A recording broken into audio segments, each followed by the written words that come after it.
Tere üle pika aja, kallid kaasteelised. Täna mul on siis kaks teemat. Üks on lapsed ja noored ja teine on rollinihe. Ja kirjakoht tuleb mul täna Johannese evangeeliumi 15. peatükis salmid 1-6. Mina olen tõeline viinapuu ja minu isa on viinamaadnik. Iga oksa minu küljes, mis ei kanna vilja, tema kõrvaldab igat üht, mis kannab vilja, tema puhastab, et ta annaks rohkem vilja.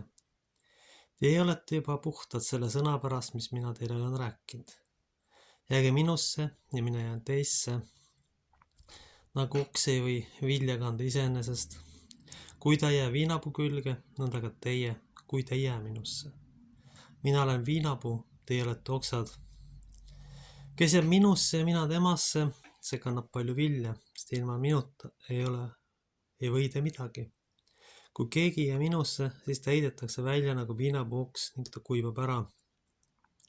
Ja kogutakse kokku, heidetakse tulle ning põletatakse ära. Aamen. Tegelikkus on selline, et iga rahvas on täpselt sama tugev, kui on tema järeltulev põlvkond. Ja iga rahva tulevik on täpselt sama helge, kui suur on see number. Võrreldes sellega, milline rahvaarv hetkel on. Meie ühiskond ja paljud Lääne-Euroopa ühiskonnad on selles osas leebelt öeldes katastroofilises seisundis. Tulevikku määrab ka muidugi see, mismoodi rahvas käitub oma noorema põlvkonnaga. Mismoodi temasse suhtub ja milliseid valikuid talle antakse. Kui on tegemist orjarahvaga, siis ei ole väga raske arvata, kuidas ta käitub oma ühiskonna liikmetega. Ja eriti hull on olukord siis, kui minnakse tuleviku kallale. Kui võetakse noortelt võimalus olla noor. Orjarahvalt ja töönarkomaaniaga sööstatud ühiskonnas ma ei saa millegi üle enam imestada. Absurd ja õudus, mis sellega kaasas käib, on kujutletamatu. Ma ei ole ajaloos näinud rahvast, kes täidaks idioodi järjekindlusega kõike seda, mida globalistid neile ette räägivad. See toimub tegelikkuses igal tasandil. Polegi oluline, millest me räägime. Kas me räägime töösuhetest, haridussüsteemist või millest iganes muust. Pole tähtis valdkond, vaid tähtis on põhimõte. Ori jääb orjaks igal pool. Ori kasutab orjavõtted oma ligimise suhtes nii või teisiti, sest ta ei oska teisiti. Ta jätkab globalistlikku inimeksperimenti, mille lõplik eesmärk on see, et vahetada lihtsalt välja meelepärasemate ja vähem mõtlema rahva vastu. Globalismi ainuke eesmärk on tegelikkuses inimesed orjastada. Ja mida varem, seda parem.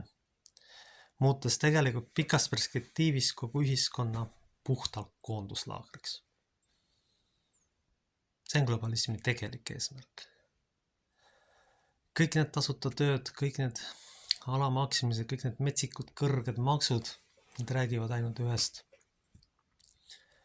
Inimesed muudetakse orjadeks, et inimestel oleks jõudu vastu hakata, et inimesed tegelikult lihtsalt teeniksid ustavalt globalismi, lihtsalt supitaldriku ja peavari veest. Sest maksupoliitikaga lihtsalt viiakse nii kaugele, et selleks, et inimene suudaks oma eluasemest maksa, peab ta ennast päevad otsa orjama.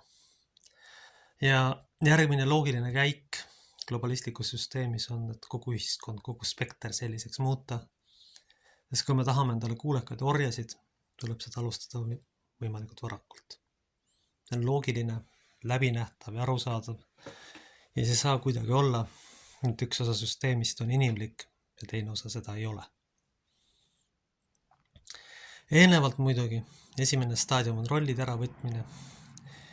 Ehk kui me hävitame ühiskonnast elujõulise ja enda ees seisva mehe, siis me kindlustame tegelikult selle, et keegi ei hakka globalismile vastu. Keegi ei hakka vastu totalitarismile, ei ole inimesi, kes neid kukutaks, vaid suures hirmus inimesed lihtsalt teenivad ja orjavad edasi. Nende olukord on selline, nende kultuuriruum on selline. Ja siin on antud juhul siin Ugri tingimustes, mul tuleb siiski tunnistada kahjuks see suurepäraselt õnnestunud. See on esimene punkt, mida vaadatakse läbi ajaloo. Kõigepealt tuleb likvideerida ühiskonnast normaalne perekond ja see kuulutada ebanormaalsuseks. See on esimene samm. Järgmine samm on viia elatustase selliseks, et mehel ega naisel ei oleks aega oma perekonnaga tegeleda, muuta see nii kurnavaks ja töökõrvalt tehtavaks, et osad inimesed loobuvad lihtsalt laste saamisest. Ka see eesmärk on tegelikult saavutatud. Kolmandaks, seostada kõik paberitega ja kõik ära litsenseerida ja ainult nendele, kes on globalistliku paberi saanud, siis anda vastavad võimalused. Ka see on praktiliselt ühiskonnas peaaegu juba läbi viidud. Väga raske on tegelikult tagasi pöörata ja kohati tekib isegi selline lootusetuse tunne, kui päris aus olla. Aga siiski, me ei tohi sellesse langeda. Seda on väga lihtne öelda, aga äärmiselt raske teha. Muidugi tekib globalistlikele kasulikel tüüpidel alati ju ringkaitse, et omasuguseid tegelasi kaitsta. Ehk tegelikult need, kes ei lähe sellega kaasa, nende elu teha lihtsalt võimalikult raskeks ja ebamugavaks.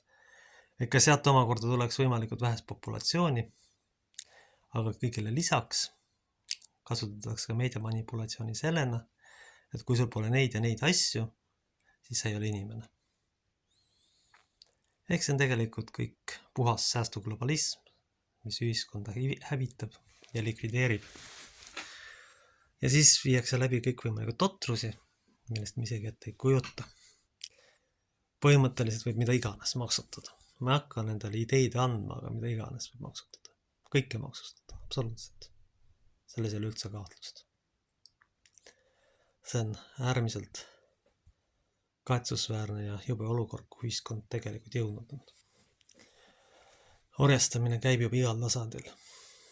Nagu ma ütlesin, valdkond ja see ei ole oluline põhimõte. Inimesel ei tohi tekkida aega iseseisvaks mõtlemiseks. Rollis mees tuleb kuulutada õuduseks, sest see on ainuke reaalselt ohtlik jõud sellele totalitaristlikule idiotismile, mida igal pool siis nii-öelda arenenud riikides rakendatakse. Mõned riigid on ka pöördunud muidugi, aga siiski see on üldlevinud probleem. Kõik muudetakse lihtsalt orjalaagriks. Alguses ühtepidi, pärast teistpidi, kui alguses on ots kätte saadud, siis valede ja lubadustega lihtsalt surutakse läbi mingisugune programm ja järgmiseks siis viiakse läbi kõige hullem õudusunenägu. Vaevalt nüüd oleks keegi mõelnud 5 aastat tagasi, et siis olukord on selline, et hinnatase on Euroopa kõrgem. Inimesed, need, kellel ei ole globalistlikku diplomit, peavad siis töötama rügama, ma ei tea, mitmel rindel.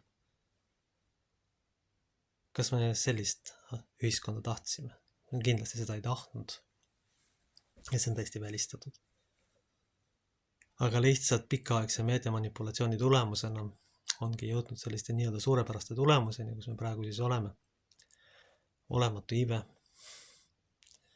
kurnatud ühiskond terves spektris. Osad noored põgenevad, inimestel ei ole aega mitte millekski, ületöötanud, alatoidetud rahvas.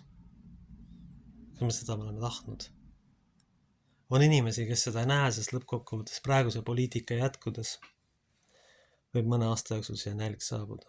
Loomulikult tahaksid globalistika veel kõigele lisaks veel sõda, et sellega saaks ikka rahvaarvu eriti vähendada ja oma haige patoloogilise programmi lõpuni viia. See on nende eesmärk. Ja kahetsusega pean tõdema, nende protsessid on süvenenud kogu ühiskonnas, nii noorte kui vanade ja kõikides süsteemides on üks probleem. Orjarahvas, mida siis on mitte iialgi head peremeest. See ei ole lihtsalt võimalik. See ei ole neile kuidagi kaasa antud. Me ei saa ju tegelikult teha mitte kuidagi kassist hiirt teha või ma ei tea, hundist ei saa küülikut teha, see ei ole võimalik lihtsalt. Kui me paneme sellised tüübid võimule, kes ainult pimesi käske täidavad, siis me juba tulemusi praegu näeme. Me näeme tulemusi ja me näeme seda, et milleni see siis lõpuks viinud on.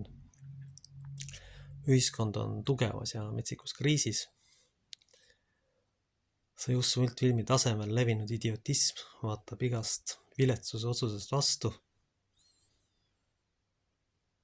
Pime, ideoloogiline kummardamine ja majanduse lihtsalt hävitamine, looduse likvideerimine, lihtsalt trualamik lömitamine ja oma maa ja vararessursside sisuliselt ära kinkimine ja kopikate eest maha andmine, vaat see on orjarahvale omane. Orjast ei saa kunagi peremeest. Peremeheks ikkagi peab sündima. See ei ole võimalik, et siis tekibki küsimus, et kuidas siis orjad omal üldse riigi said. Ja siis selle peale ütleks, et no ja mis riik seega siis lõpuks on. See on kurb ja kahetsusväärne, et see niimoodi muidugi läinud on. Me oleme üldse nii kaugele jõudnud. Aga kogu probleem on selles mõttelaadis, mis igalt poolt vastu vaatab. Ma ei saa öelda, et kõik sellised on. Aga paljudel positsioonidel olevad isikud ikkagi on sellised, kes kõike pimesi täidavad. Rõhutan veel kord, selleks, et saada totalitarismi läbi suruda, tuleb likvideerida selline nähtus kui rollismees. Tuleb tema elu võimalikult raskeks muuta, kuulutada otsustusvõimetus ja mõlutamine normaalsuseks. Kasvatada kõiki selles suunas. Ja sellega me saamegi siis sellise ühiskonna, nagu me näeme. Kus lihtsalt osa tüüpe istuvad vaikselt võimul, arvates endad siis teevad head asja. Tegelikult lihtsalt likvideerivad oma lolluses ja rumalusest rahvast. Lahendus loominguid oleks, tegelikult tuleks lihtsalt vanade väärtuste juurde tagasi pöörduda. Aga praeguses ühiskonnas on seda raske teha ja loomulikult grupi seltsimeeste ringkaitse on kindlasti äärmiselt võimas, kui ikkagi minnakse päriselt reaalselt nende positsioonide kallale ja me ei kujuta ette, mis reaktsioone sealt võib tulla, aga ei ole tegelikult enam teist valikuid, kui tuleb hakata lõpuks midagi tegema.